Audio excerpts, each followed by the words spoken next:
Cast is now starting. All attendees are in listen-only mode. Well, hello, friends. As you can see, I'm all geared up for outer space here, and that gives me a little more oxygen. And sometimes I think it's advisable to wear it, and sometimes I don't need to. But we're continuing with our work on cosmic fire, and I'm kind of realizing that, well, it's all one big synthesis, really, in this particular book. And that's the way I want to approach this, if I can call it class. I want to draw in a lot of different things. I want to pretend that the Tibetan has written one big book, and there's many implicate books. Implicate, you know, Jacob Boehme and the implicate order. No, it's not Jacob Boehme, but it's Boehme. It's a modern physicist. Anyway, he was a big, some 20, 30 years ago, dealing with the implicate order. And I think in Master DK's books, there is a kind of implicate order, many hidden books, many hidden layers. And maybe sometimes we'll be able to discover what some of those really are. So this is this cosmic fire review of the commentaries that I made over a number of years is a synthetic review and tries to treat Master DK's work synthetically, rope it all in as much as possible. Of course, it's not possible for us, as he said, and I've often repeated, I've given you more than you can ever absorb.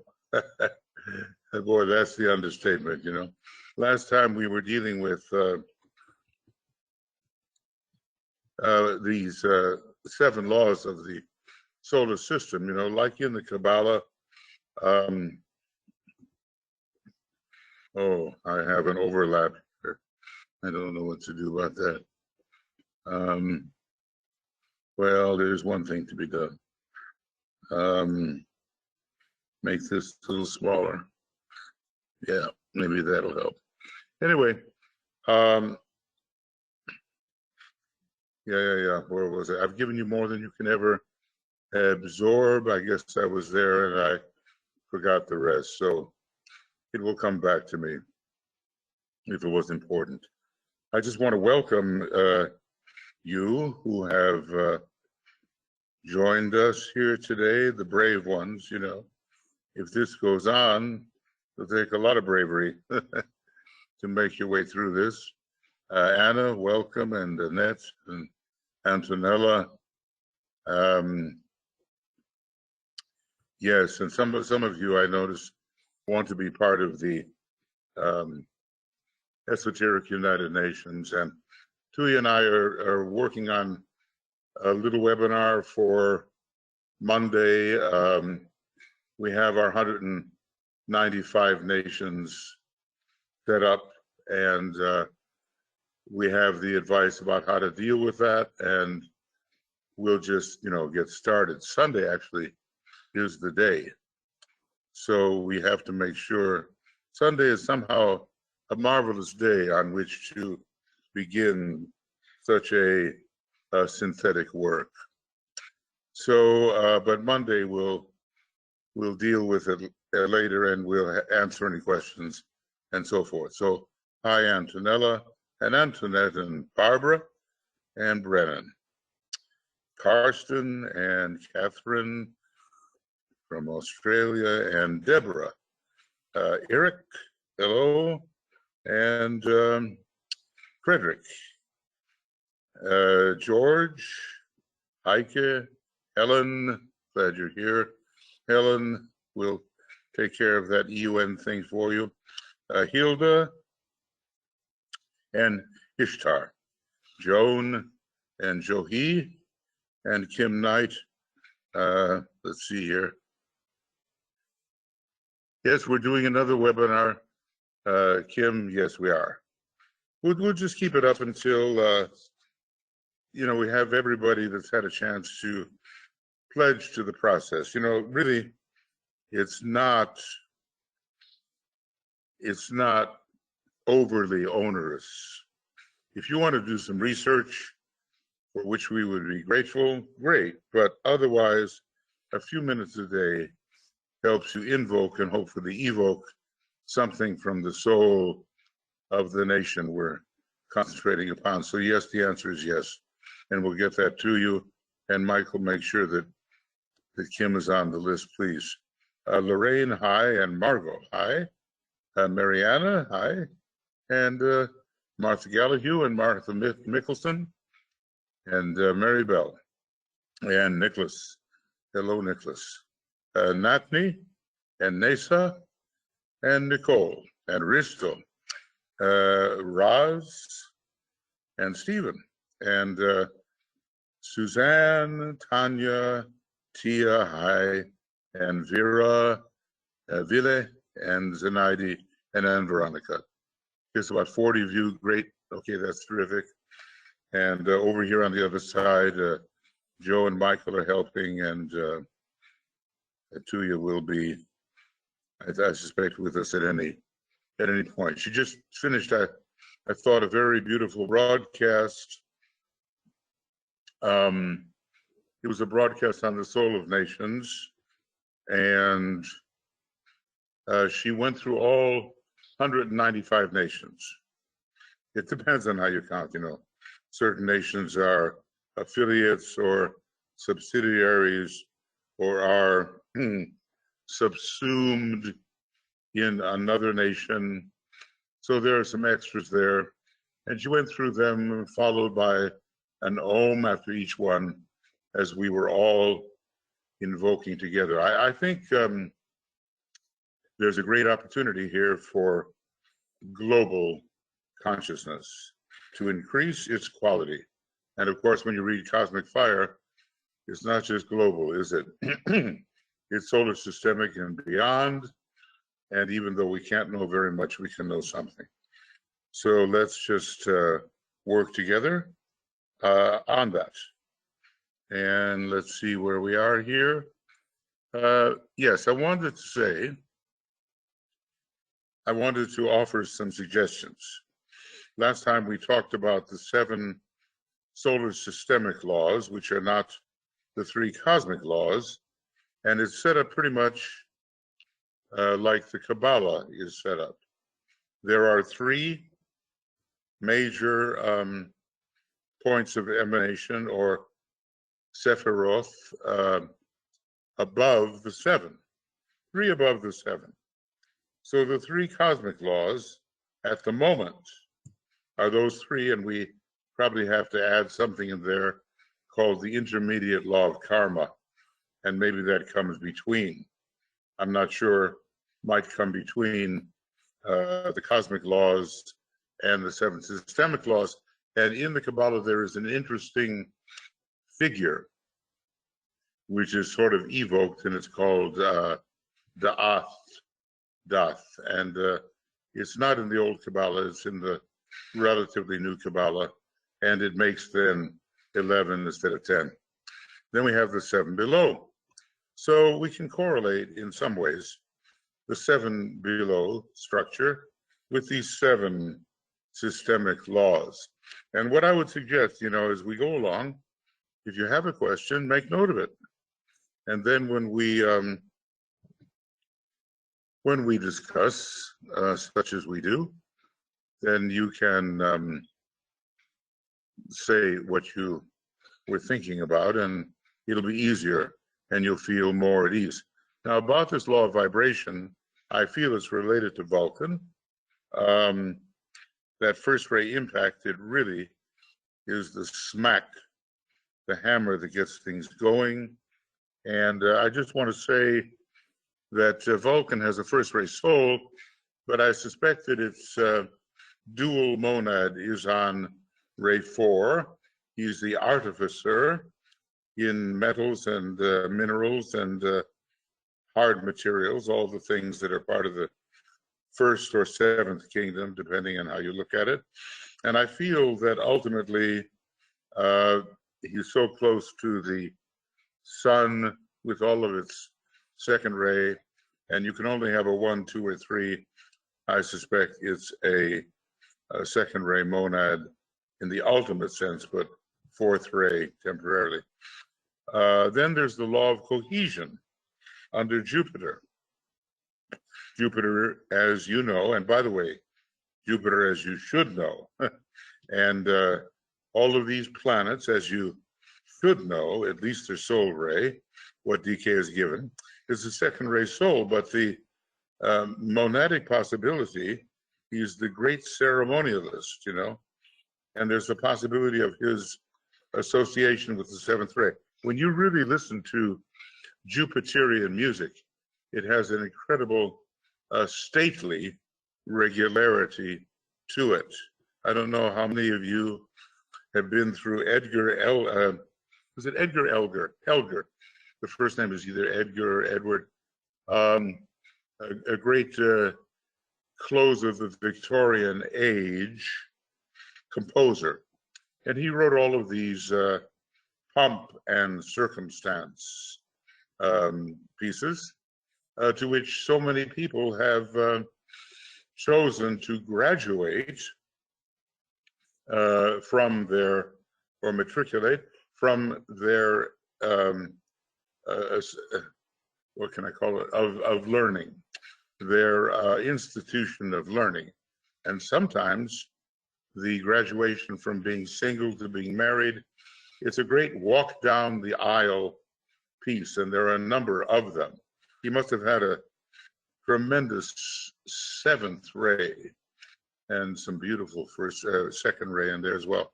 But anyway, we definitely have to associate Jupiter with the sixth ray. And when it comes to 1, 2, or 3 choice, it's hard to say. He throws the thunderbolt, ray 1, perhaps, but he is the most expansive planet and related very much to our sun, just the way Venus in our solar system is related to Sirius. And, you know, various of our planets are related to different stars in the 7 solar systems, of which ours is one, our sort of local cosmic logos. Then there's the law of disintegration. Well, Saturn is such a third ray. He has a lot of first ray and seventh ray connected, maybe a bit more on the personality level, but I don't think there's any question that the law of disintegration is associated with Saturn. Oh, by the way, I didn't mention this wonderful name for the second ray, and I'm going to do that now. It's called the ray of attractive coherency. Isn't that a beauty? The ray of attractive coherency. And remember, Jupiter is the force, we're told in esoteric astrology, somewhere around page 120, 121, the force that brings all things together. So attractive coherency, the law of cohesion, Jupiter really belongs there. The third ray is known as one of his names, the divine separator, and hence its association with disintegration. I think we can see that quite well and quite clearly, because we're talking about the law of disintegration, which pretty well occurred on the third level, just where we're beginning Rama. Shiva is associated with the first subplane, and that's the Father. And Vishnu is associated with any second subplane, and that's the sun. And from the third subplane on down, we have Brahma, who is the Holy Spirit. And then, well, of course, we could say there's a question here about, is Brahma the mother, or is Brahma the Holy Spirit that hovers above the face of the waters, who is the real mother or matter number 4? So there's something to be looked at there. And you know, Saturn is pretty well a third ray soul, and DK actually gives the monadic ray of Saturn on page 421 or 420 of Esoteric Psychology 1. Just look back in the index and you will see that the monadic ray of Saturn is the third. Then there's the fourth systemic law, the law of magnetic control, that has a lot to do with the way the solar angel operates. Well, we'll get there and we'll study that in relation to the personality. The soul ray of Mercury is 3, but it has 2 monadic rays, just like they all do. Some may be duplicate. And the monad of 5-fingered Mercury is, I think, the 5th, and it's allowed humanity to do all that kind of manipulation with the hand.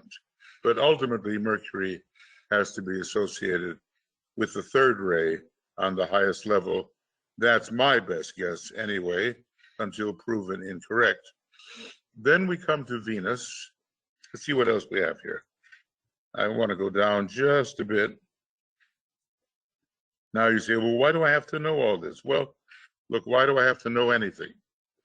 It just fills out the picture.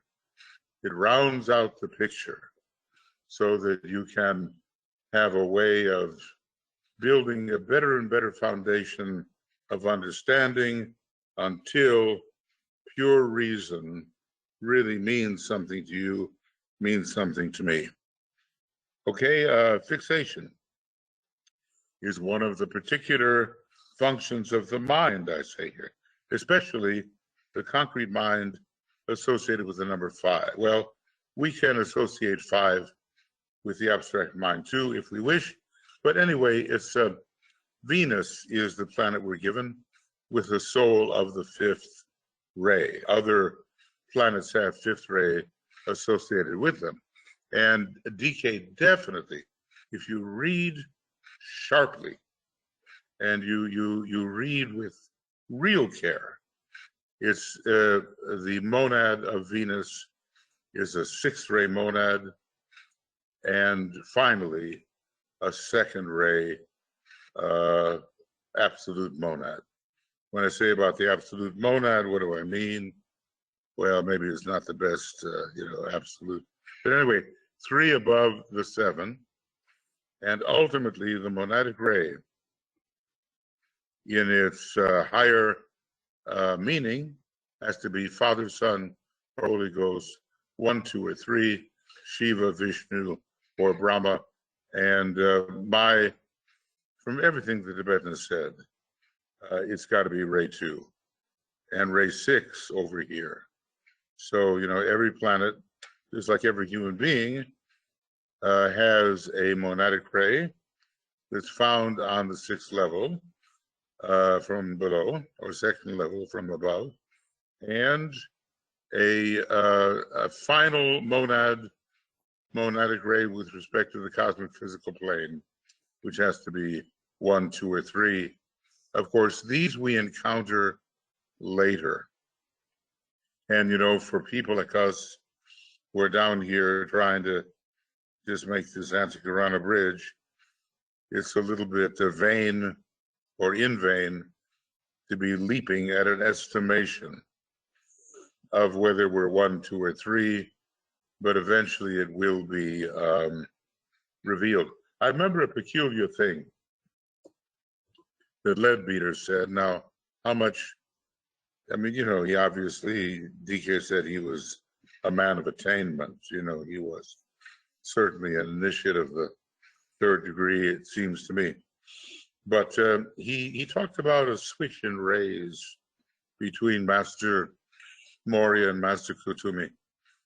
And if there was anything to what he was saying, and I really don't know if we can confirm it, it probably took place on these very high levels, where we're dealing with the two types of monadic ray. Okay, a little more. The law of love. Well, it's, from one perspective, it's Neptune, with Neptune's six-ray soul. But DK again confirms, absolutely confirms, that Neptune has a ray 2 monad, and the purest blue that you're going to find out there in the solar system is the color as we see it from Neptune. It's so beautiful. And if I can, I just want to go to that page, which I think will be useful to you, useful to me. I like it every time I see it. And I go to Esoteric Psychology 1, then I go to page 420 and onward just a little bit and into 421. There it is. The end of page 420. Now, when DK uses that word esoteric, watch very carefully, because it usually means something deeply associated with the divine or with the higher spirit. Esoterically speaking, the planets which are the expression of the three major rays are, and see how he can cover it. He covers what he's saying about the monad by using the word esoteric. And there you have it. Ray 1, Uranus, and only the Earth is like Uranus. Ray 2, Neptune, and probably Venus and maybe Jupiter are like that. And Ray 3, Saturn and Mercury is like that, we'd have to see. So monadic rays are here given, okay? So if you want to go searching for them, this is where you will find that. Yeah, there is so much wonderful logic in the creation of our solar logos, in his solar system. It all makes such exquisite sense. But the thing about it is that we have to achieve the pure reason of the fourth plane, of the Buddhic plane, to see the logic. We get hints here and there and all that, but to see that with meticulous entirety and inclusive reason, we see pure reason. And DK is such a master of pure reason. We have so much to learn from him. And when you study with him, and ongoingly, you're definitely part of the third aspect of the second ray. Do that with the Buddha, it's part of the first aspect. With the Christ, it's part of the second aspect. So there you have it, page 420 at the very end, and really worth taking a look at. Then we go to the law of sacrifice and death. And what is death anyway? It's the embodiment or the entombment of the spirit within the lowest plane. So occultly speaking, the lowest plane where Uranus reigns, the moon veils Uranus down there, is the realm of death.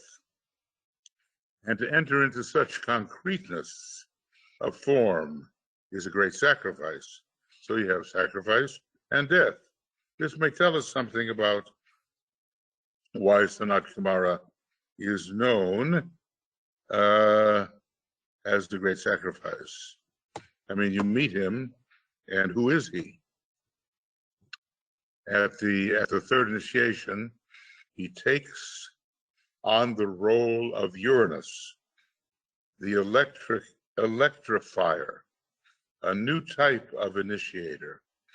And of course, what he finally will give is death to the limitations of being entombed on the lower 18 subplanes, whose number is 9, and that stands for in a way, the completed form and our entombment, and it's a liberation from the lower levels of the Deva kingdom.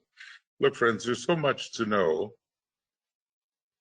Never lose your enthusiasm to find out, because everything leads to everything else, and you will be rewarded one day with growing omniscience.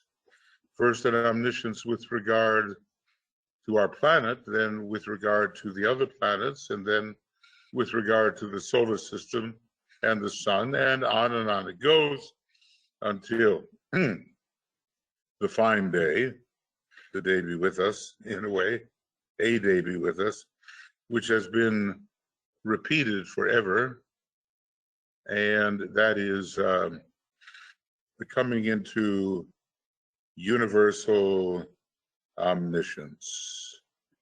Now just think about that for a minute, because you're entitled to it given who you really are.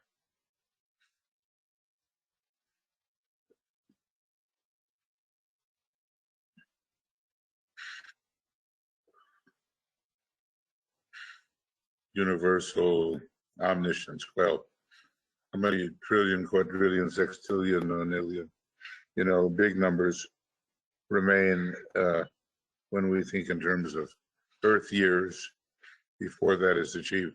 We're halfway through right now. Well, we're halfway through our solar system.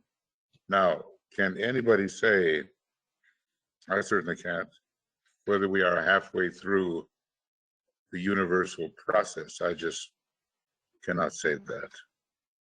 Anyway, Uranus, Ray 1. And Sanat Kumara, the Great Sacrifice, and we become, in our own little sphere, the Great Sacrifice.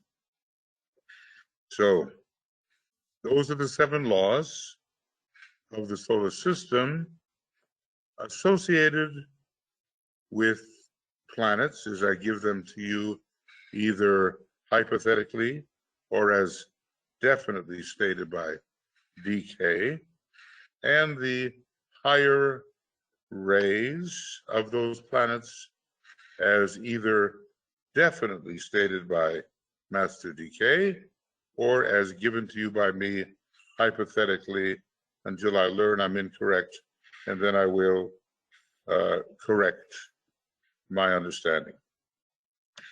Michael. All right. Michael, isn't that funny? I felt you in the air. I just said, how long is it going to be before Michael says something? Antonella has a raised hand. Okay. Well, I also expected you to show up somehow. Okay, Antonella, there you go. Yeah. Hi everyone. Hi. Yeah, 2 questions. The first one is, you said that the 2 rays of the monad of these planets are associated to the second and the first sublevels of the physical cosmic plane. Am I right? Yeah, that's what I said. Okay, and if the case has that the causal bodies of the planets, or the sacred planets, and of the solar logos is on the higher mental cosmic plane, So I can understand what kind of monadic rays are these. If the causal body, which is supposed to be a sort of heart center of this, of the monadic level. So I figure out that the monadic level of the sacred planets is on the cosmic monadic plane and not on the physical cosmic planes. It will probably start there. It will. In other words, look. Let's just say that the causal body of Earth is on the third subplane of the cosmic mantle. The causal body of the sacred planets, with their different arrangements, is on the second level. The causal body of the solar logoi, our solar logos, and others is on the first.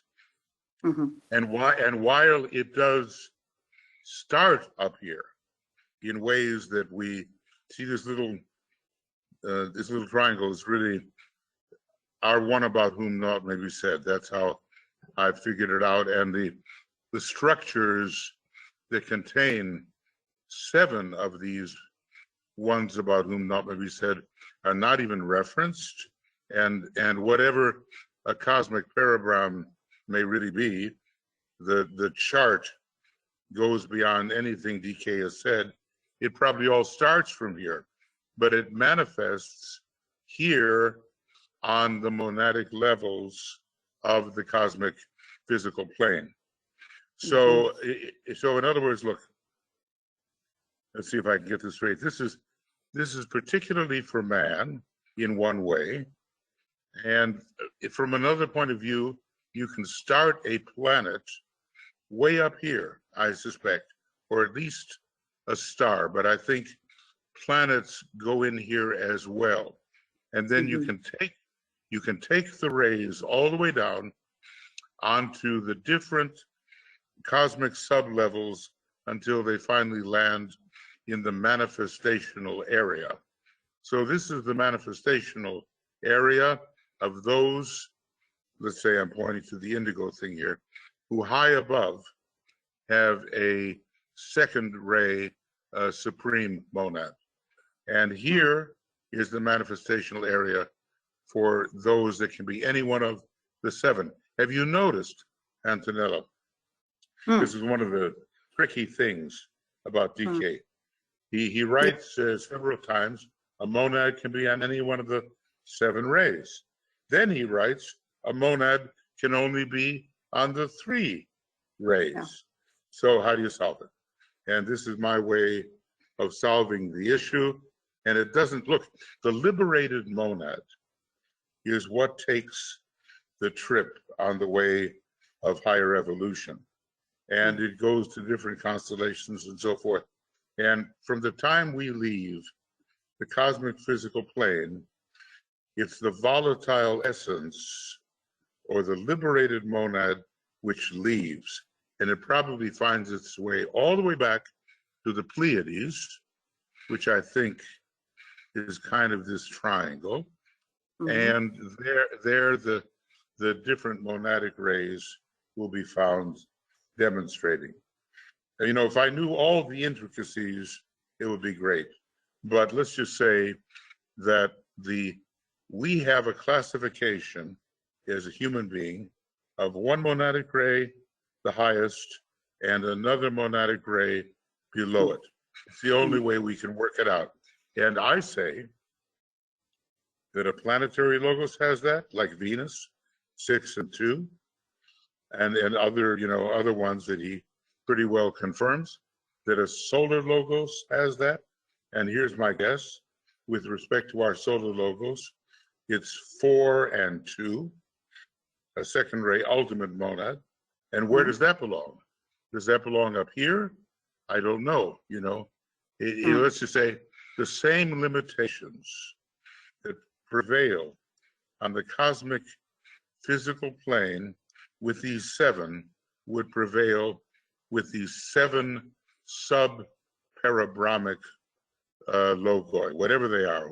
Who knows what kind of being they are? He never mentions it. And then up here, another trinity I guess, takes place, but he didn't give it.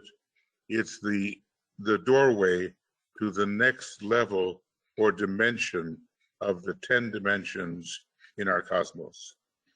So in other words, I kind of agree with you. Things start very high, but I also say, you see, for instance, you are going to have an effect of our solar logos right on the Leonian first plane. It will be there. In other words, Leo rules the sea of fire. So you're going to have an effect there of some much greater being right down on the cosmic physical plane, and it will be cosmically concretized. But did it originate there? No. And there we agree. It did not originate there. It has to have originated where you're pointing to the cosmic monadic. And look, if you keep on going further and further, where did it originate?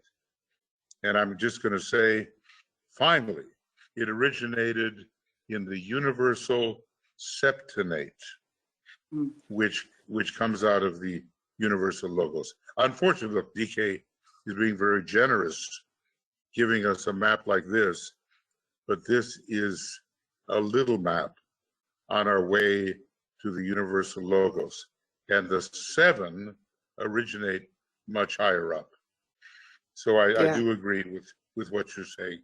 And I hope you see the point I'm trying to make about these different, let's just say that planets and suns have a lot going on the first 2 levels of the cosmic physical plane. And we have to realize that they are going to be found there. It says something very funny here. It says the 7 planetary logoi. Then it says the 3 logoi, Father, Son, Holy Ghost. So something's going on there, but on a super cosmic etheric level. See, in other words, so it's not the whole thing. It's just like saying, hey, what's going on the first subplane for us of our usual physical plane? What's going on the second subplane for us? Something, but it's not the origin.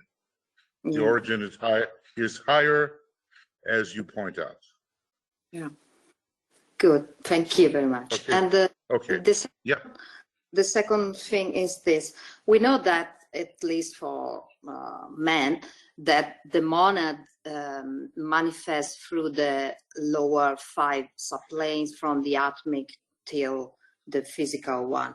So if we have this monadic stuff on the first 2 levels, so to speak, we could think that also the planets on the physical 7th physical plane have their causal bodies in this lower dimension. I mean, the schemes, the number of the scheme of a planet, what relation has the number of the scheme? For example, Venus is the 2nd scheme, Jupiter is the 6th scheme in the 7th. There is a relationship between the number of the scheme and this possible body of manifestation of the planetary logoi on the physical 7th cosmic plane? It's a big question. It's a big question. And remember that from a certain funny point of view, Venus is the 3rd scheme. And if you know what I mean, we got to include Vulcan. And if we include Adonis in there, there's a couple of intramercurial planets, but they are minor. So probably we're not going to count them in the way we would normally do that. This is very intricate, what you've asked. So I wouldn't even try to answer it right now. It's something you can play with and work out, on your own. Suffice it to say every planet reaches every plane somehow, usually through subplanes or sub-subplanes. It just happens, and we are influenced by them in a descending degree and in elevating degree as we arise. So you've asked one of those. Look, you're a deep esoteric astrologer, and you've asked the kind of questions that deep esoteric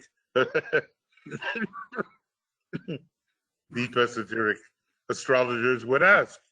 But I'm just happy for the person who's getting into esoteric astrology that they realize that the choice of monad is from a sevenfold grouping and also from a threefold grouping, and that there's a difference in the quality of liberation which a monad demonstrates when trapped on the cosmic physical plane and when liberated into the cosmic astral plane and beyond. Now, what those things are, I don't know yet, but I know that the monad that travels is a lot more liberated than the monad that has not taken the ninth initiation. We're into, look, this is cosmic fire, and we're into deep things, and don't run away, anybody, because I say, look, the old saying is, what man has done, man can do, using man as Manus, you know, the general. And you can build into your consciousness the capacity for abstract, synthetic, holistically relational thought. You can do that, but just be patient, and it will gradually accrue to you. It will come to you. Everything is relevant, and everything touches everything else. So just hang in there, even if it seems like, oh, what are they talking about here? Okay, Antonella, thank you. Okay, Michael. There is a question written by Karsten. Okay. So the 7 small triangles in the yellow are like the 7 solar systems? Okay, let me just skip that, Karsten's.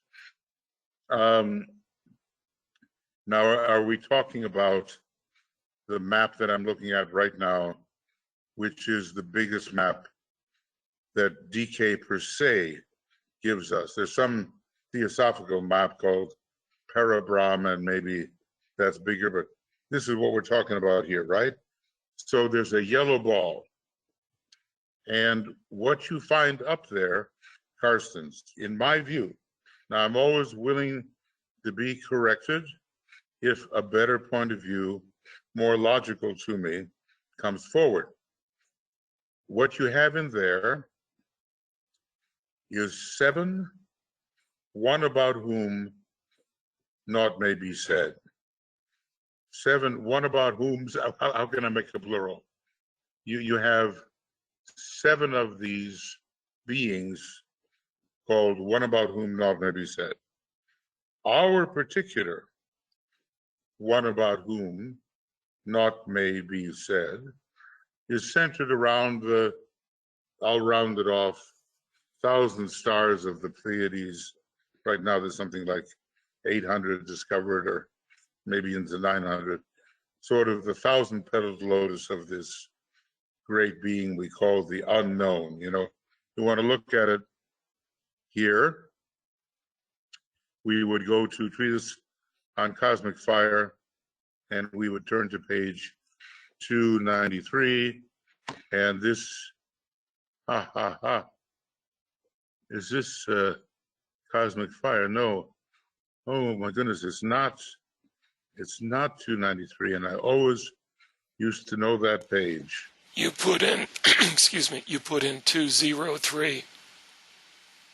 Oh, thank you. That's a help, Michael. I hope it's a help.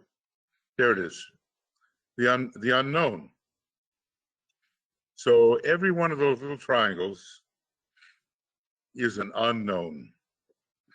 And the chakras in those triangles are constellations. And inside the constellations are lesser chakras that we're probably going to call solar systems or suns. And inside those suns are lesser chakras that we're probably going to call planets. And then we go down into the planets and get still lesser chakras.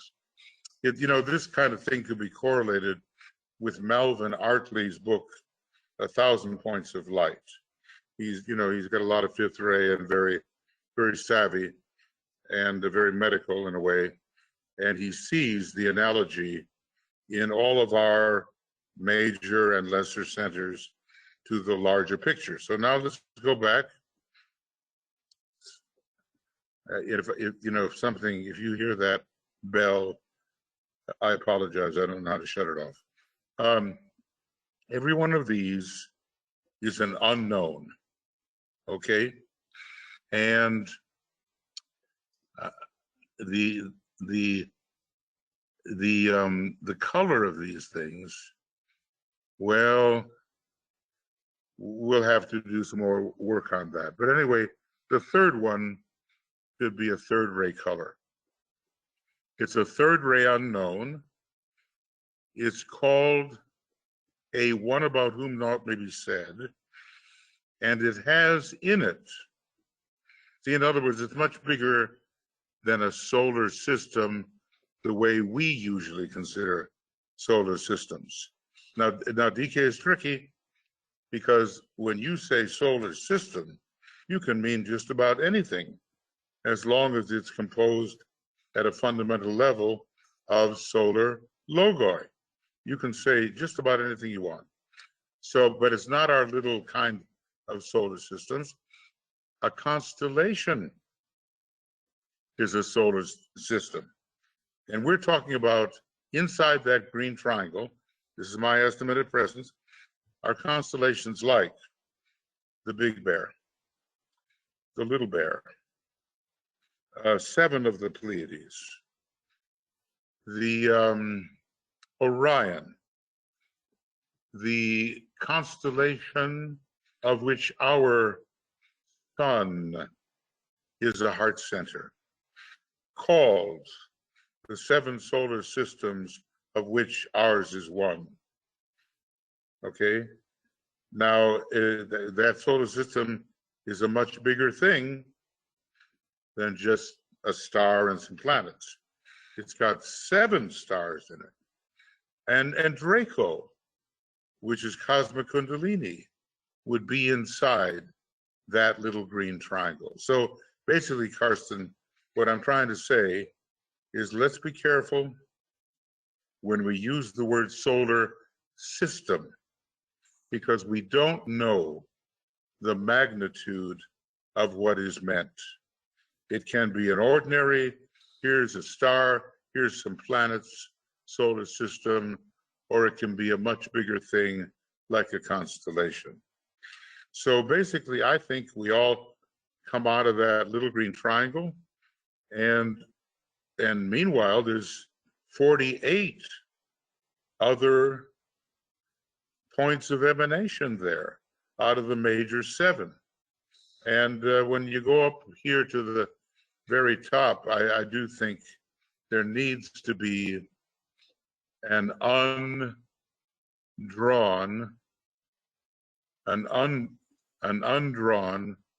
3, which launches you onto some kind of super cosmic emotional plane, super cosmic mental, and on you go until you get your 10 dimensions. Now look, we're not going to know all this stuff, but we're going to get a sense of the grandeur of the wholeness. And we're going to try to inspire people who have a cramped vision of what life after death is and what their destiny is and all the rest. will try to inspire them with a much more broadened, widened, deeper perspective, and that will make a change in their life, and it will pull them away from the personal into the spiritual and eventually into the divine. Okay, I hope that helps. And, you know, none of us knows very much, but we can make a stab at it, right? Okay. Okay, well, Michael S., I bet I see something you're probably going to want to read to me. Do you want to? Ishtar has written it. Oh, I can do it, if you want, whatever. Ishtar writes, "Thank you, Michael. May I ask what criteria makes Draco the cosmic Kundalini? And how does this constellation relate to Cosmic Path 1, if any? Thank you." Okay, I think the interesting thing is that fight their way. Those who are on the Cosmic Path 1, let's take a look at this. I can do it correctly. See, there's a lot of questions. Oh my. Fight their way. There's only 2, so we'll probably do it. The initiates on Path 1, whose symbol is the green dragon, right? Fight their way onto Path 6 eventually. What is Path 6? The path of the solar logoi. So initiates on our Earth can fight their way eventually, after going on other paths, onto the path of the solar logoi. Okay. Initiates on Path 2, which is the path of magnetic work. I'm always forgetting the title. Alchemize themselves onto Path 7, which is the path of absolute sonship. Now, think of it this way. This just came to me, and let's see if it is worth anything. The 7th ray is called the divine alchemist, or the great alchemist, something of that nature. And here's how I'll find that out. I'll go here to, I'll go to Esoteric Psychology 1, and I'll go to around page 70, and let's see if we have a name for it.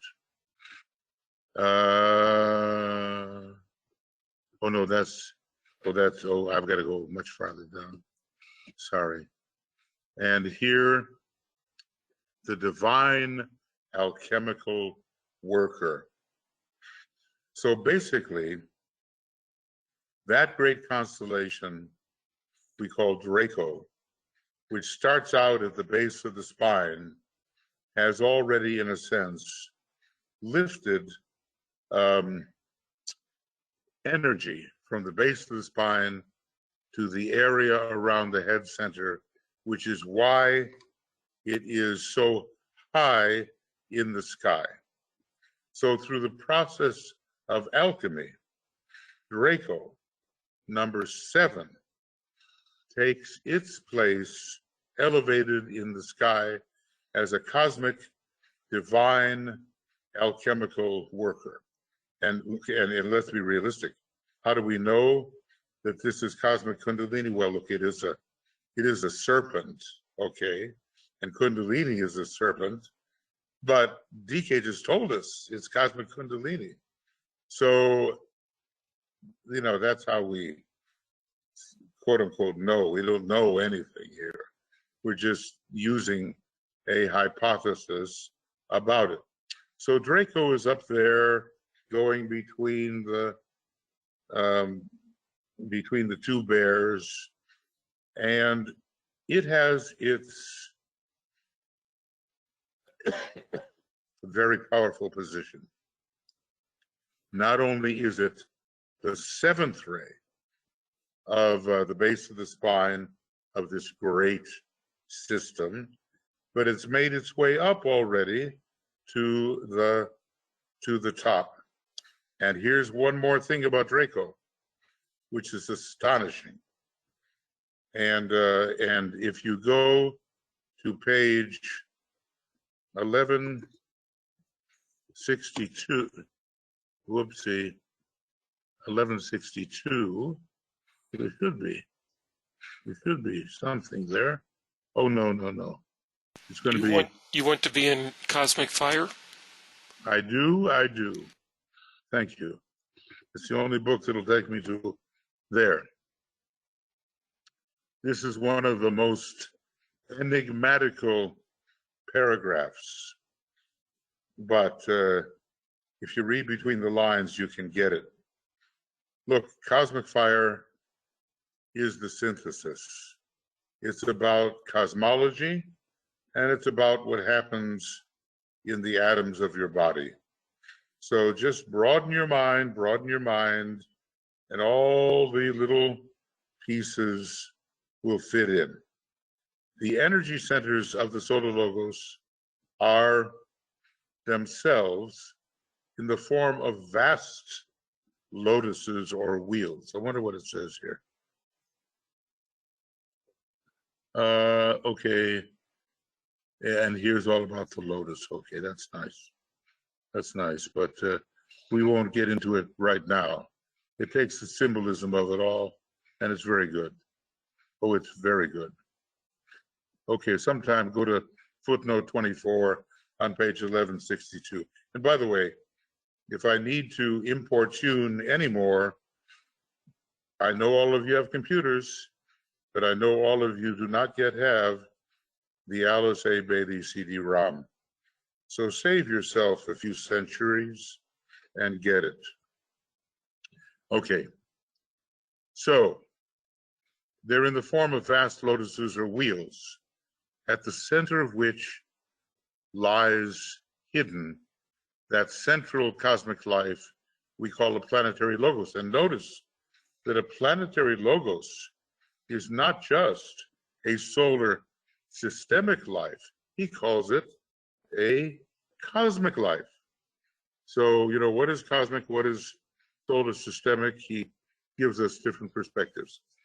This logos, he is the meeting place for two types of force, spiritual or logoic, which reaches him from the logoic lotus on cosmic mental planes from the 7 rishis of the Great Bear on their own plane. Notice that, because sometimes it looks like he puts the rishis on the cosmic Buddhic plane. And secondly, a Buddhic force, which is transmitted via the 7 sisters or Pleiades. In other words, Buddhi should be right there. The Pleiades should be right there on the cosmic Buddhic plane. Why? Because Buddhi is love wisdom, and the Pleiades are transmitting love wisdom, yes, but where do they get it? And here's the big surprise, from a constellation called the Dragon in some books, and from which has come the name, the appellation called the Dragons of Wisdom. So here's my point.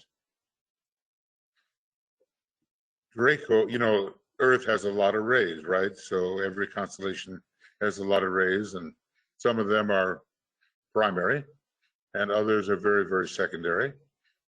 That not only the 7th ray is coming from the great Draco, but the 2nd ray, and it's so powerful that it's transmitting to the Pleiades. This is a mystery to me, but here it is. From the Dragon, a 2nd ray Buddhic force is being transmitted from a great source, which is up here around the head center of the one about whom naught may be said. And so we have rays 7 and 2. And I'm sure that's not the end of it. You know, all the different rays are positioned in different ways in these great sources. Just like you have a monadic ray and a submonadic ray, you have a triadal ray and a subtriadal ray, you have a soul ray and a sub-soul ray, you have a personality ray, and then you have different vehicles that have their ray, but the sub-ray of your mind, your emotions, and body is hinted as being the same ray deriving from the personality. Now there's this man, oh gosh, I can't think. He was, all I know is he was a Virgo with Sagittarius rising, and his name was William Miller, and he was the astrologer for the early group. And I can't think of his initials right now. But Eleanor would know it right off what it was. And he had a 6-ray personality, and the sub-ray of his first ray mind was 6. Sub-ray of his first ray astral body was 6. Sub-ray of his 7th ray physical body was 6. All derived from his 6th ray personality. So look, DK has given us the ABCs of rayology. Maybe in the next dispensation around the year 2025, he will give more.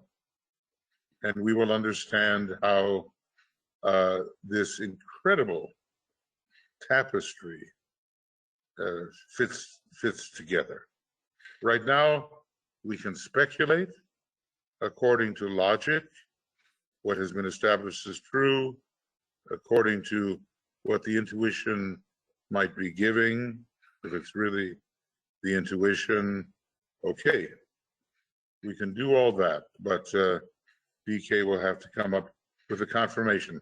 Bottom line, from the dragon, the 7th ray and the 2nd ray, definitely, and it is cosmic kundalini in a fairly risen state within our particular one about whom we said. Our planet is halfway through its evolution. Our solar system is halfway through its evolution. We don't know what our local cosmic logos, how far through its evolution it is. It's called the 7 solar systems, of which ours is one. And we absolutely do not know how, maybe someone knows, let me know, how far through its evolution is our local one about whom naught may be said, so often called the unknown. Can't let that candle burn down too low. Okay. I can see that, you know, Cosmic Fire is that kind of book that you can stop almost anywhere and you'll have a lot to deal with. So that's it, Ishtar, as at least as I see it, with all my limitations at the moment. I'm always willing to change my point of view when I see something that makes more sense to me, and I've done it a number of times. But all you can do, I mean, think of it, what can you do except go on what you have? You have a mind that has a certain capacity. You have some memories, some knowledge, some experience, and what else are you going to work with? You have the possibility of soul inspiration, but it's not everything. And you have to work things out yourself. And if you're wrong, well, you find out later that you were wrong, and that you can, like for so long, it used to confuse me that the monad can be any one of the seven and can only be one of the three. And he left the solution of that to ourselves.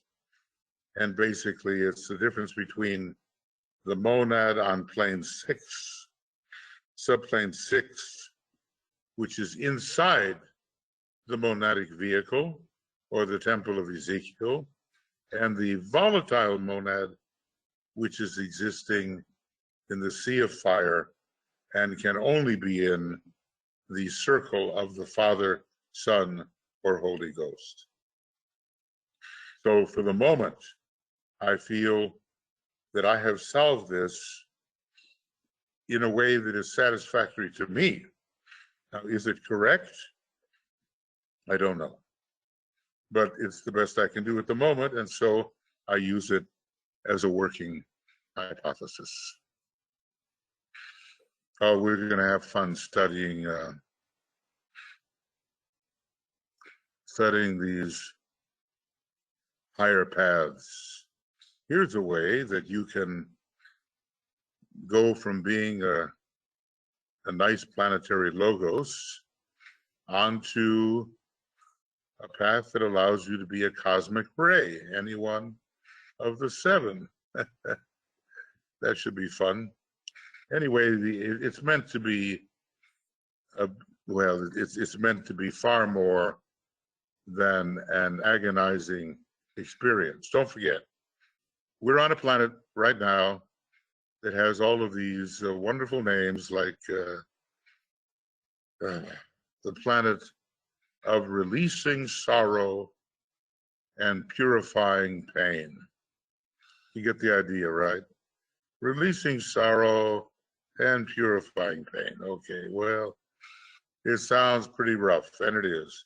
It's the planetary hospital, and I can't say why any one of us has a monad, maybe here, but we certainly will become, quote,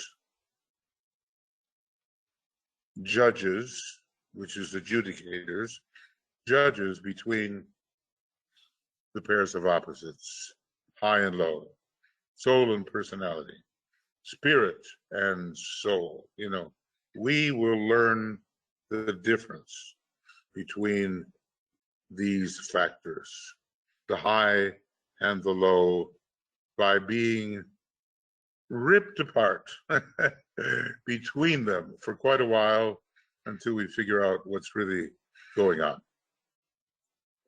Now, look, I'm not getting very far in what I anticipated I'd be doing. However, as long as, are there any other questions or statements? Because I have room for maybe a little more work here that I can do with you. So each of the DK is writing in black, right? Each of these laws, and you should know them. You should know them. Anytime a name of a ray pops up, which is unusual, you should know it. When he says the second ray is not only love wisdom, but the ray of attractive coherency. It means a fit togetherness of things due to the law of attraction. You should know it, and it will help. So one law for each one of the 7 planes of our solar system, and well, you know, but how many planes and subplanes are there in our solar system? 343. There are 49 subplanes where these 7 laws can be applied. And there are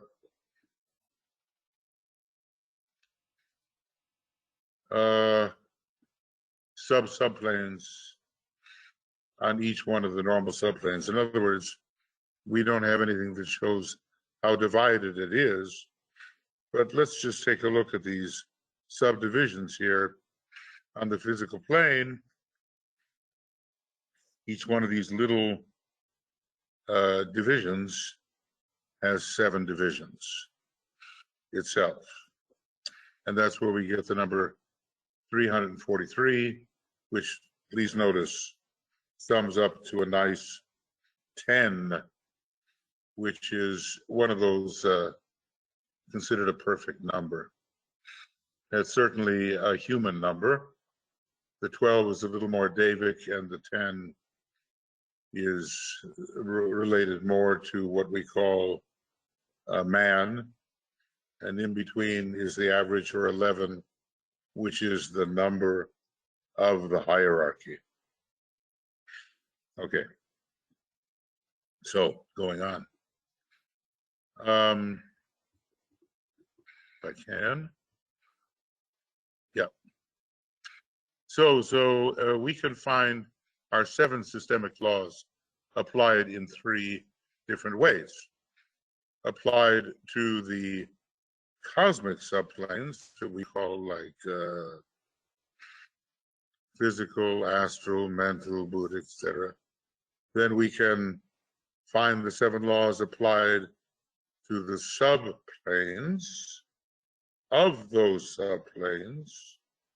So you've seen the drawing of the dynamic, and somehow those subplanes are important. Let me show you why.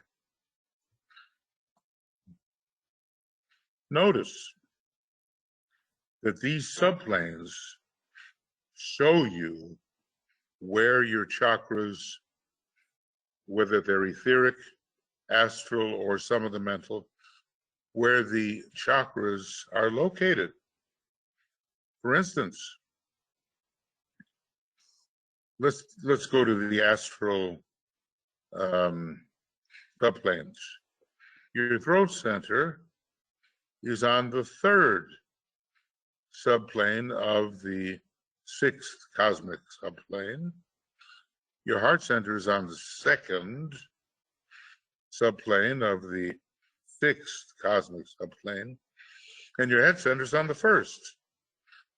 Now, where's our poor little Ajna center? And I suspect that when we further divide, get another 7 here, that the Ajna center is going to be on one of those sub planes up here at the top. That's what I guess. But now, you know, how far should we go with complexity? When Master DK sets out to write, he has to ask himself, how much can people absorb in the time that they will have to study? And he just cannot give everything. He cannot.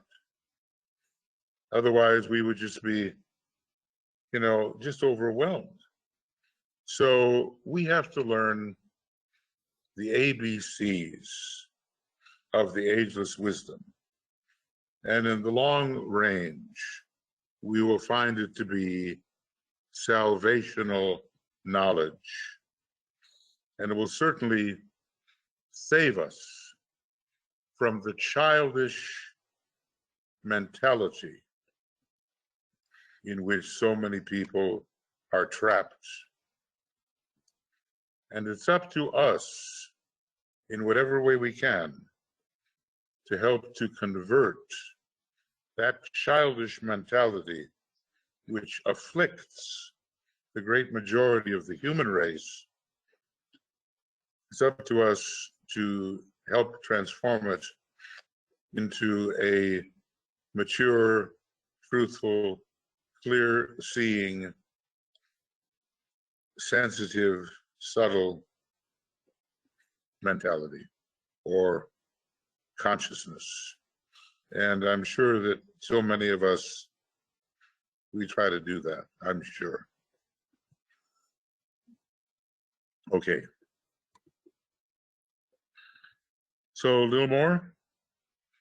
Each law sweeps periodically into power, says the Tibetan, and each plane has its period of manifestation and its period of obscuration. Now, he doesn't mean that a plane just disappears.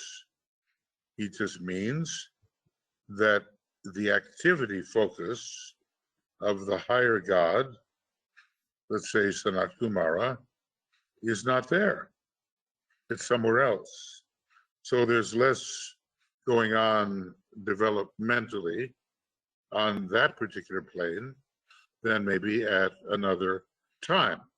Now, somewhere in the theosophical work, he tells us that, well, Mars is obviously there, okay? And maybe it looks a lot like the moon. I mean, there's nothing, not much life there.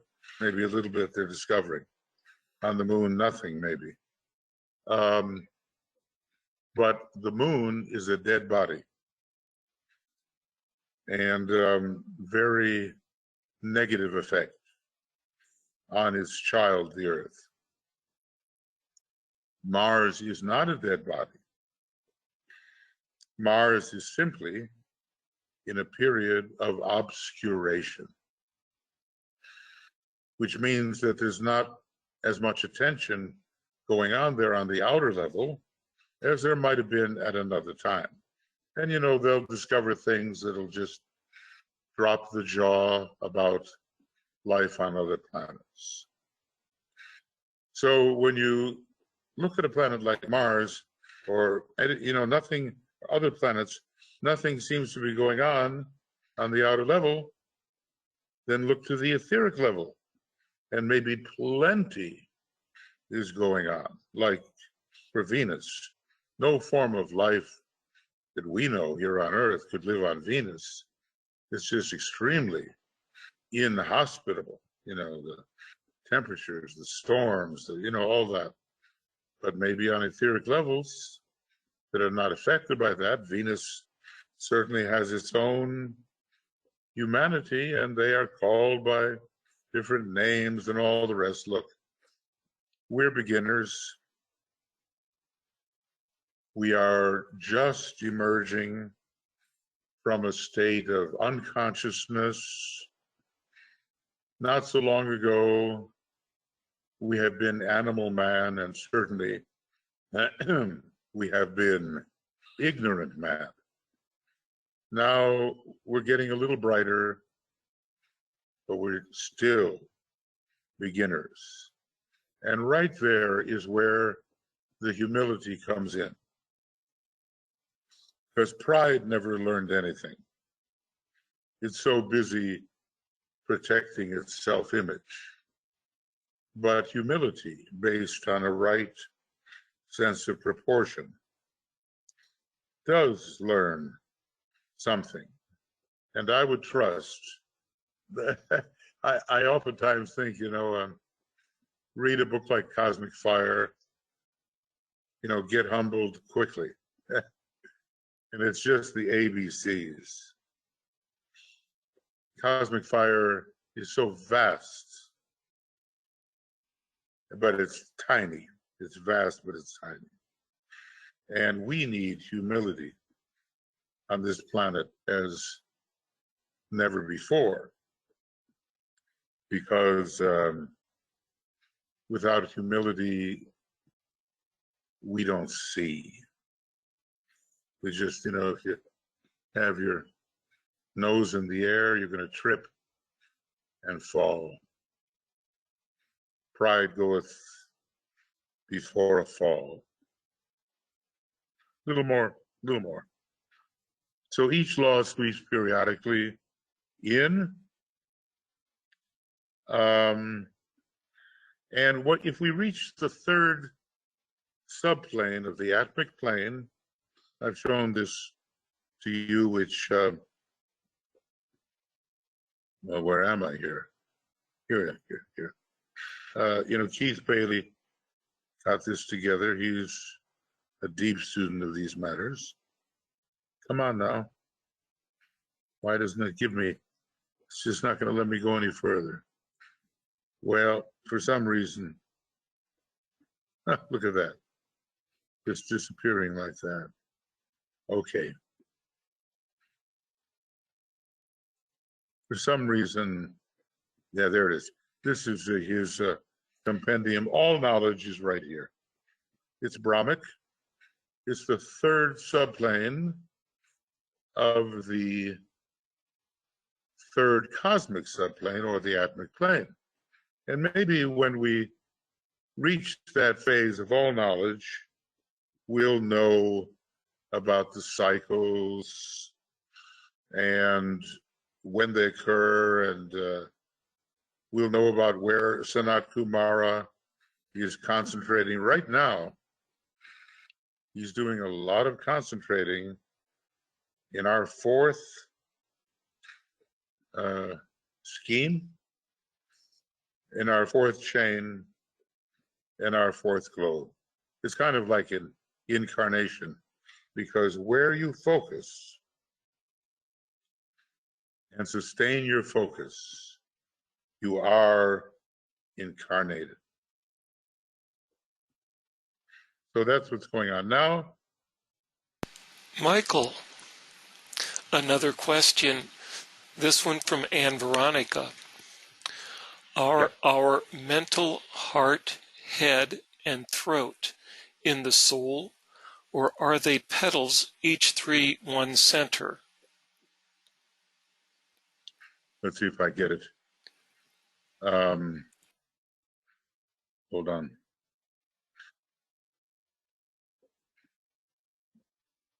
Okay, and Veronica, the atomic triangle consisting of the mental unit,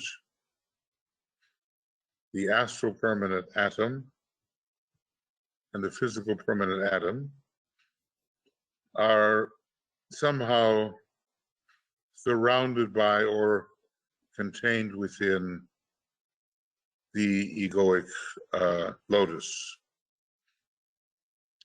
However, the knowledge petals, the love petals, and the sacrifice petals of the egoic lotus are their own thing.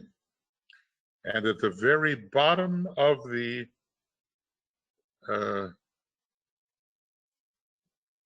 at the bottom of the egoic lotus is found the sources of the three personality vehicles.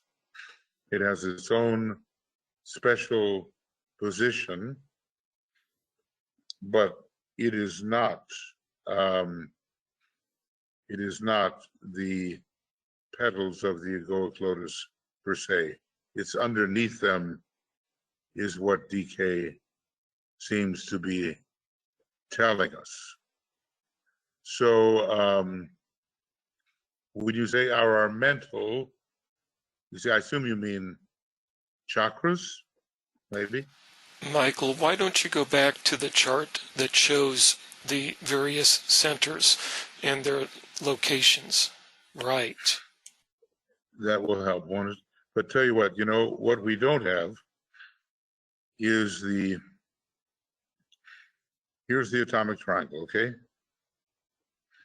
And what we don't have is to see them originally positioned right in there, where I'm pointing. And here, even though I must have too much going, you know what I mean? Because even here, the placement of the atomic triangle is not really shown. But somehow it's, he says, the bottom of the egoic lotus. Where is that bottom? It's surrounded by the egoic lotus. It's enveloped by the egoic lotus. And it's not the same as the petals, nor are the vehicles generated by the atomic triangle the same as the petals. And the chakras within those vehicles may be connected to petals, but it's not the same as the petals. For instance, if I'm learning a lot, my throat center on the astral plane, as there is one, you know, and my throat center on the etheric plane are probably going to be connected in some way. I think it kind of says so here. I can't, I want to make it a little bigger. I wish the map.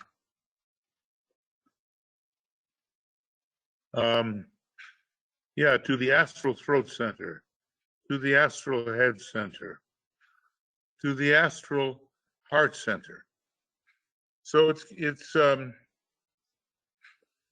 either coming down, probably, from different petals. So there is a connection between the petals of the egoic lotus and the chakras, which are being developed in the different vehicles.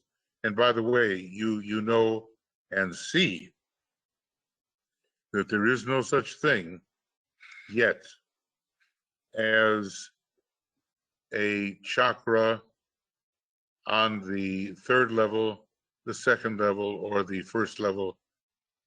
Those chakra positions, which later will exist after the solar angel goes home, so to speak, are now taken by the angel of the presence. And it's the egoic lotus which it substands. So basically, if you look down here, let's see if I can make this, you know, it doesn't allow you to transfer the way you might like to. If you look here, your head, heart, and throat are there. Your head, heart, and throat are there. Etherically, astrally, they are not here. Not yet. Because there's a gap, and that gap suggests to me lack of accomplishment of that which was supposed to be accomplished. So that's why we have an antikarana. That's why we have an egoic lotus, to be a bridge. And one day, just the way it says head, heart, and throat, up here it's going to say head, heart, and throat. It will say that in our Maya Virupa, which is the body, you know, we make from our own Kriya Shakti, or our own kind of imaginative consciousness. In other words, where is that Kriya Shakti thing? Let's see if I can find it without. See, it's going to make me go slow because I've got too much going. But here is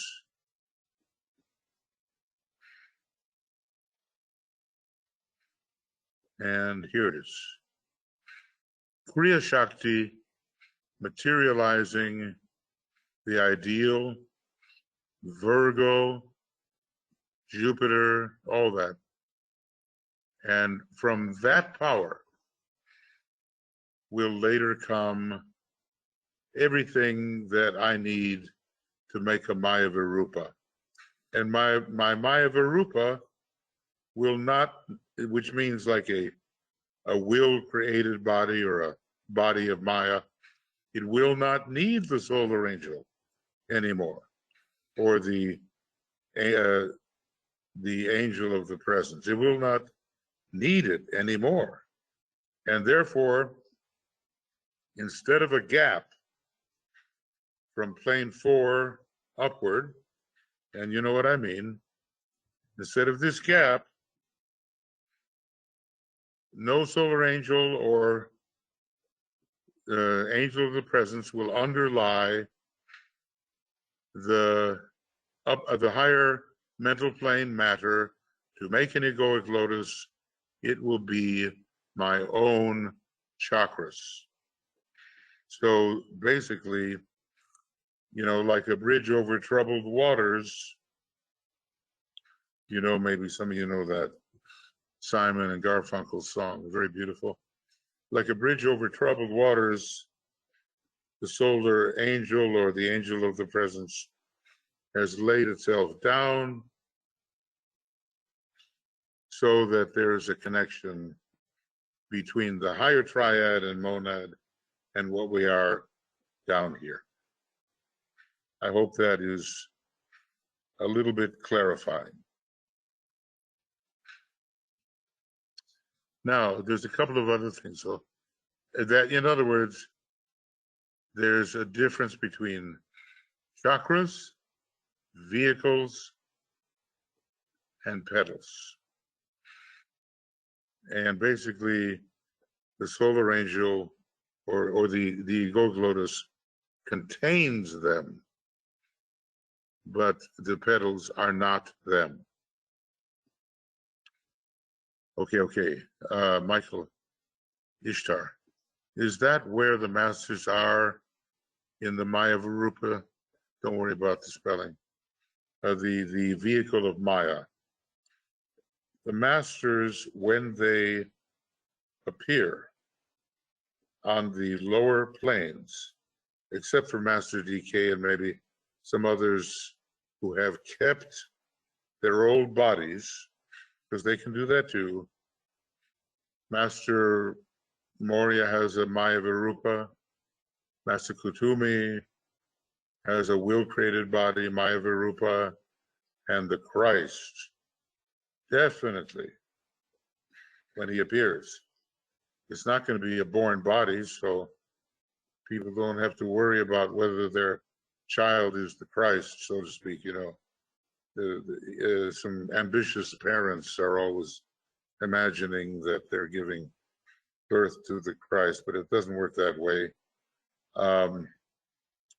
So in fact, when they're going to be externalizing, it's a will-created body, and that's why they can appear and disappear. You know, I understand that the Chinese communist soldiers were very thrown off when the monk they were shooting at disappeared into thin air. So those abilities exist, and when it comes to the great externalization of the hierarchy, then that ability will be used. But, you know, you're not going to create a Maya Varupa until the 4th initiation, or probably beyond 5th initiation, usually, and the retention, the hanging on to the old body can be done at the 4th degree. And Master DK, apparently, we don't know anything new about it right now. Maybe he has a Maya Varupa, but he certainly was in retaining his old body for the purposes of the work that he was doing, apparently even as a master, which he became in 1875, the same year the Theosophical Society was founded.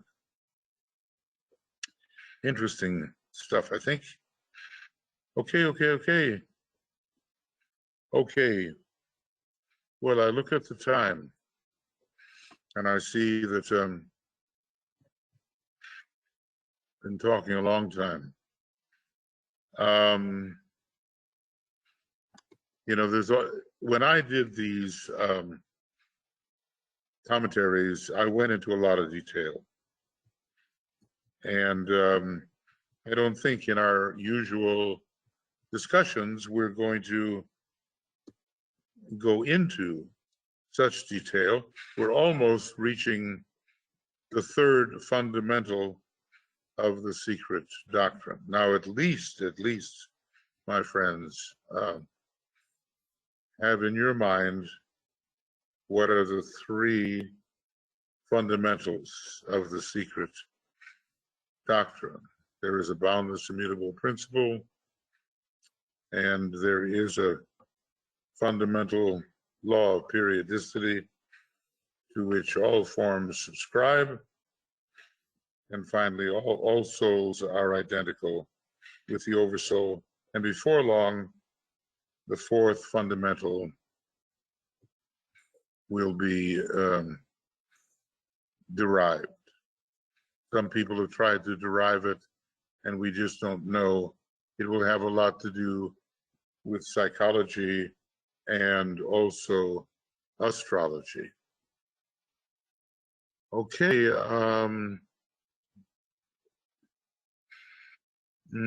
Well, all I can say is, look, I've sent these to you, and Michael and Joe, they have them, and they are the first three of the commentaries. And if you want to study in a meticulous way, well, it's here. And it's a suggestion only. I only make suggestions. I'm not, pontificating on anything here. I'm saying you can think of it in this way. Knowledge of the cycles involves knowledge of number, sound, and color. A lot of that will be revealed during the Aquarian age. And already you can start putting things together. Now, for instance, I'll give you an idea. We can connect the number 1 with the color red. Its sound is said to be the note C. It's number 1, it's C, it's red. Now we might, go to the color orange, which seems to be the way to go through the spectrum. Its sound is D, the color is orange, but it's not ray 2. It has more to do with another way of looking at ray 1 or 5. Well, look, I don't want to get too complicated about it, but one of the first things to be revealed will be the way, in occultism, will be the way number, sound, and color all fit together. And when people are in trouble and they're sick and they need something and all the rest, the subtle approaches of sound and color, according to a particular ray number, will be applied. And there's a lot of veiling of the truth of it. You see some books which overconfidently say, this is this, this is this, this is this. They are the correspondences. And the correspondences are just wrong, that's all. They got it into their head somehow that they knew the connection, but they didn't. And one of the places I would suggest going for this, again, is page 420 and 19 of Esoteric Psychology.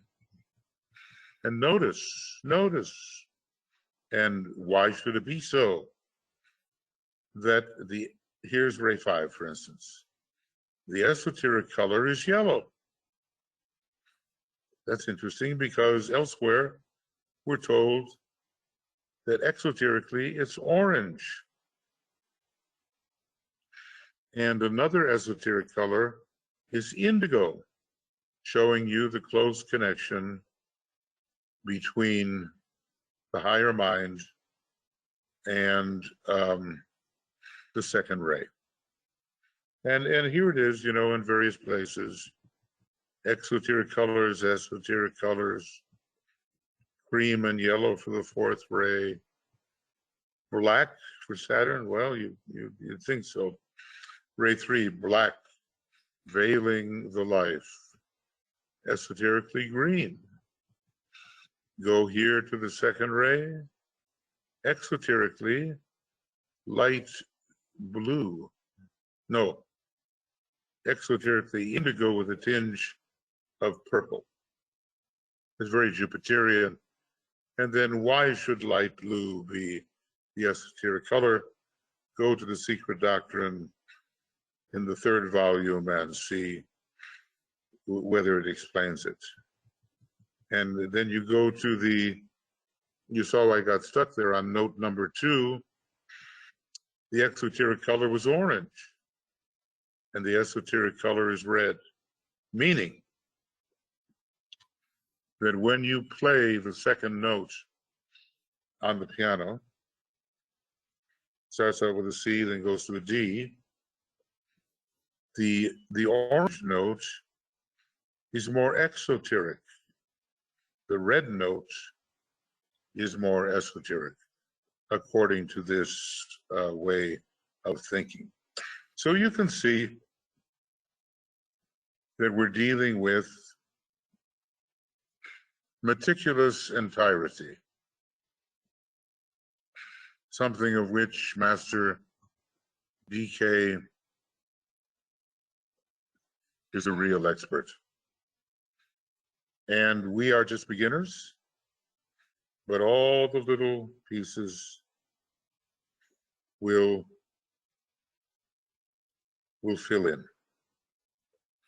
And then we will have pure reason. And when we have pure reason, we have a very high form of meditation, which will lead us into the triad and beyond. He gave us so much. He gave us just so much. Okay, friends.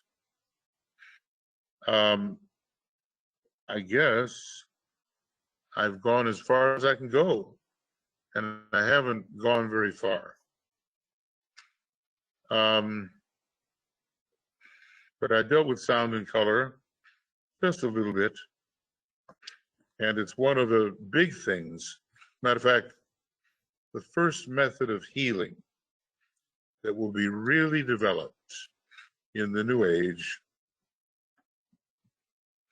will be the sound and color method.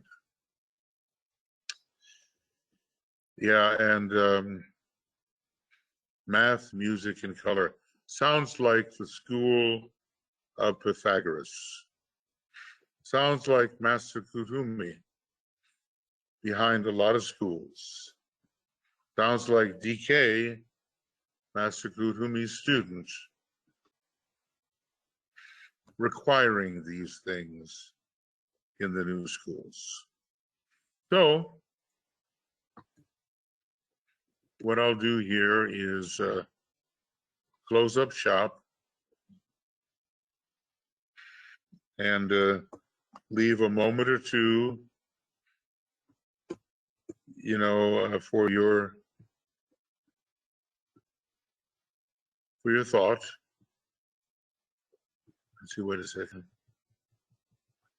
Where am I? Oh, goodness. I know I'm somewhere. Where did I end, Michael? Here it is. Got it. Okay. So this is the end of number 14. And since I did a few programs on my own for you, they are included, but otherwise it's is it group webinar number 9? You have that? Oops, should be we're starting number 9. Okay. And next time we start at number 10, and it should be 11 and 15, I guess. Okay. 11 and 15 and 14 and 10. And it wasn't so long ago. So let's see what page we're on. We're not really making, in terms of pages, a lot of progress, but maybe in terms of some depth, we're making progress. Well, whatever page we're on it. Ending, beginning, etc. Full knowledge of the mystery of the cycles, and I'll just go there. Full knowledge of the mystery of the cycles. Full knowledge. I think it's mysteries. No, it says, well, does it say? Here it says mystery. But anyway, you know what page that is. Whew. It's still early in the book. Yeah, I know that. The logos of the solar system is the macrocosm. Let's try that. The logos of the solar system is, oh, wait, I'm in the wrong book. Happened again, sorry. Here we go.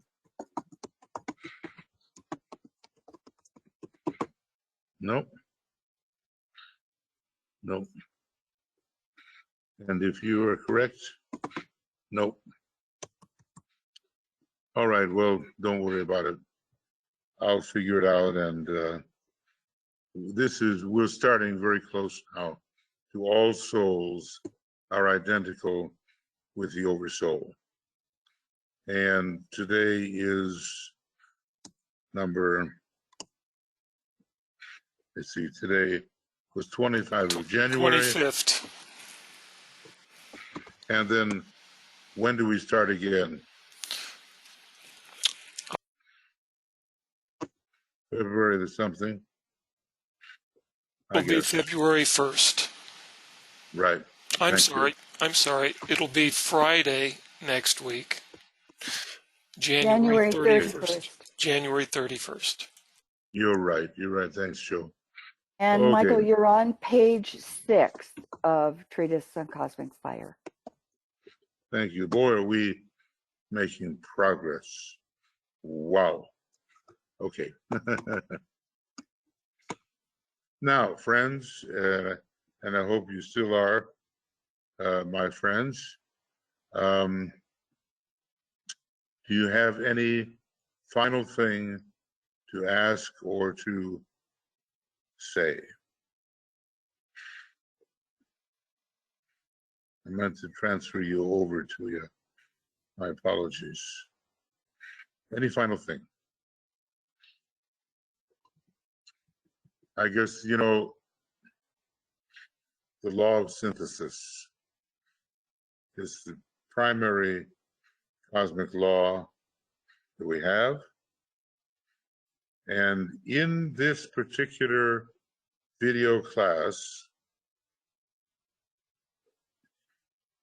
it's the synthesis of the teaching that we are really approaching. Now, no one of us is going to fully grasp that synthesis. We're just not going to grasp the entirety. But we're going to improve and get a much bigger picture of the systems in which we live and move and have our being. And that will help us handle things right down here in terra firma. You see anything? I don't see anybody. I don't see any hands raised or any other questions posed in the chat box. Okay, very good. All right, friends. So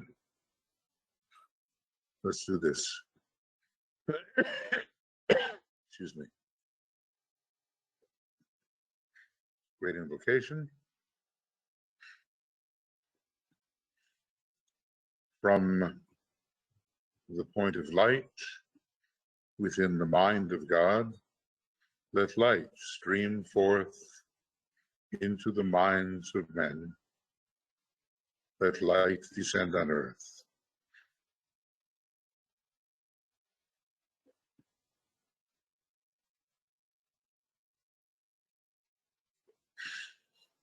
From the point of love within the heart of God, let love stream forth into the hearts of men. May Christ return to earth.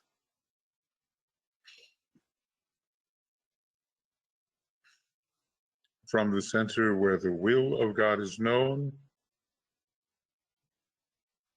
let purpose guide the little wills of men, the purpose which the masters know and serve.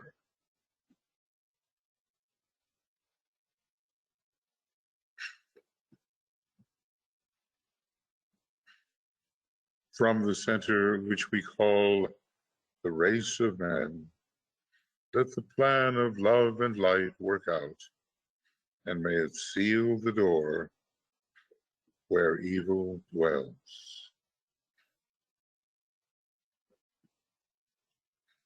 Let light and love and power restore the plan on earth. Oh.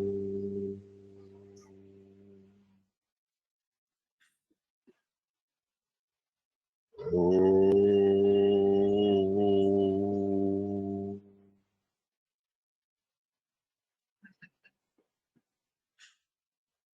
Oh.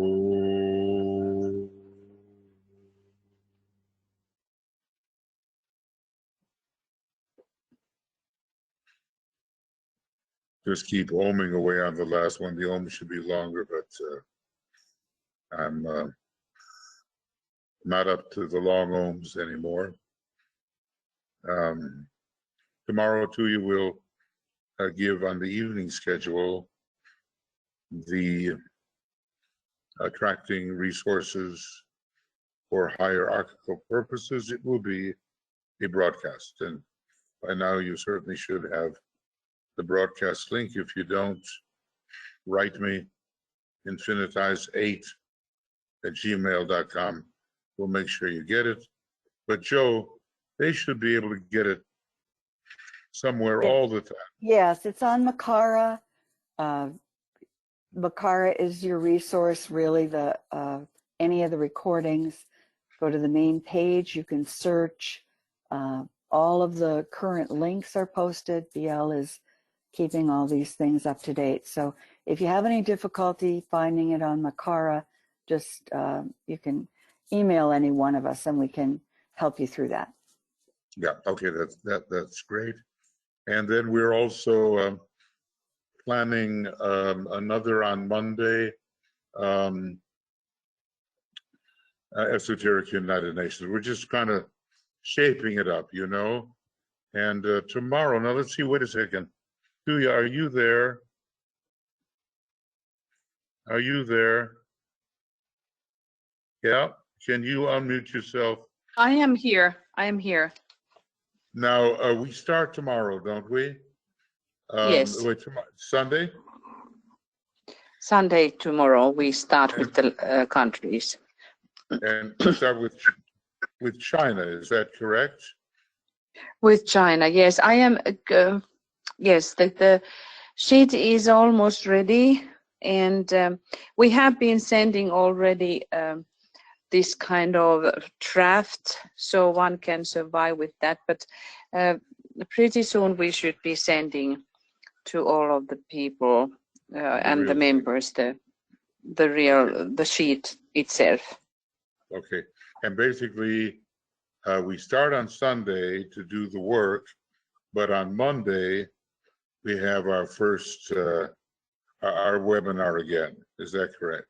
Yeah, because there are still people who are willing to participate, and I think this is going to be an ongoing thing, because we just have to take everybody who are willing to work with us in, and that's why we need to organize these oath-giving sessions.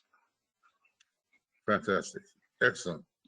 Okay, we'll be reaching you, and we thank you all for attending. The whole team sends love and blessings to you, and let us persist. See you later.